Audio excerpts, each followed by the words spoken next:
Hello, Leo. Thank you for joining me for your weekly forecast for week commencing the 14th of August. We reach that point in the year when you're about to experience the supercharged energy of the second new moon in the sign of Leo in a month. So, a black moon. And of course, this comes in the guise of the solar eclipse at the end of this week. But before then, you have Mars in your sign, forging an amazing angle to Jupiter.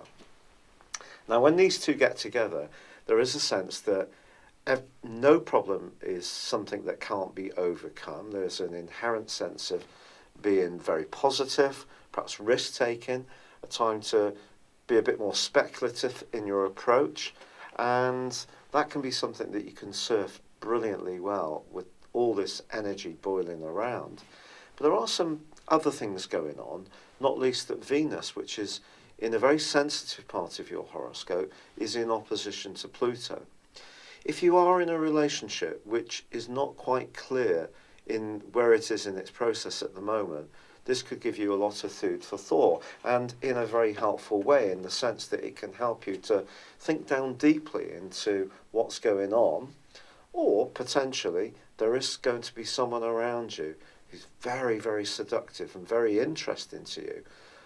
It's even possible you don't, as you listen to this broadcast, know who this person might be, because someone may be keeping their cards close to their chest. You give out a very charismatic, bright, warming image, and some people might find it a little bit difficult to almost feel that you'd be interested in them. So watch out for someone's body language. That may reveal plenty. But of course, Mercury is now twisting backwards. So when it comes to financial issues, there could be a little bit of stop-start, which is going to go on through till the 19th of September. So just be conscious that you might have to be a bit patient about some of the schemes that you're trying to fire into life. However enthusiastic Mars and Jupiter make you feel this week, and the solar eclipse, and this can give you a sense of just wanting to tear down any obstacles, overcome any barriers, really reaffirm your self-belief in whatever it is you're trying to achieve. I do think it's going to be important just to be attuned that Mercury is twisting backwards, but this week is also in an opposition to Neptune. Now, someone wrote to me and said, what do you mean about Neptune being in the 8th house for Leos? Well, I'll just explain a bit more about this. Neptune has been in this area for you in your solar horoscope since 2012. Neptune is very much to do with the arts, to do with spirituality, with religion, creativity, music.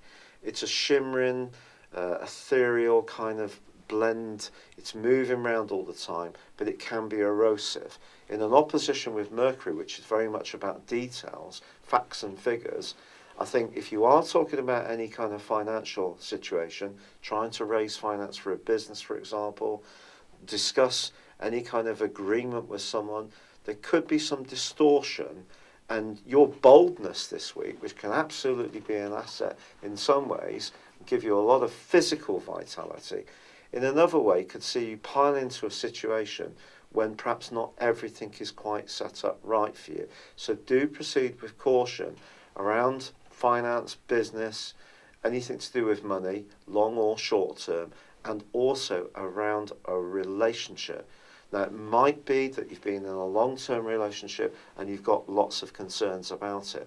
When Venus is going through the 12th solar house, it can lead to separations, but equally, you could be minded to be back in touch with someone from your past. What Pluto's saying is that the stakes are very high on whatever it is you do around your relationships, particularly at a time when I feel generally you're going to want to be focusing more on what's really right for you, the individual. It's been a real pleasure being with you. Thank you for joining me. Good luck, and goodbye for now. Hello, thank you so much for watching my video. I'd love you to join me at my Horoscope Ace app. You can find this at www.horoscope-ace.com. You can use it through Android, iOS, Apple, or Facebook.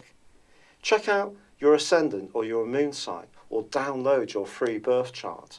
There's all your favourite videos, plus there are daily, weekly, monthly and yearly horoscopes for general, love, Chinese and Indian astrology. If your passion is tarot, there's my brilliant 3-card money or love tarot readings too. And it's all there at www.horoscope-ace.com. Thank you.